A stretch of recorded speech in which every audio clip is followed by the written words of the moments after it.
Scende dall'auto, prima prova a forzare la serratura di un veicolo in sosta, poi spacca il finestrino, arraffa qualcosa e con il bottino risale in macchina e se ne va. Gennaio 2026, 90 Padovana. A immortalare quanto accaduto le telecamere di videosorveglianza del comune e grazie al targa system il colpevole è individuato in un residente del camponomadi di Via Longhina a Padova, arrabbiato il primo cittadino. È solo la fine di una serie di immagini che abbiamo e di targa system, di registrazione targhe di questi ospiti del comune di Padova che vengono a rompere le auto a 90 Padovana, a fare un bancomat, come si suol dire, prendendo gli averi dei cittadini di 90 Padovana. Il sindaco Bano attacca anche i recenti provvedimenti della giunta Giordani. Non solo li ospita senza mandarli via, ma addirittura gli paga i debiti, gli azzera i debiti e finanzia con opere pubbliche questo campo. Ecco, lei che cosa chiede?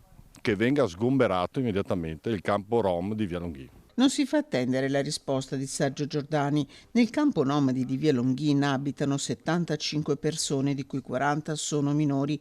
Pensare di lasciare 40 bambini sotto la pioggia mi fa venire la pelle d'oca.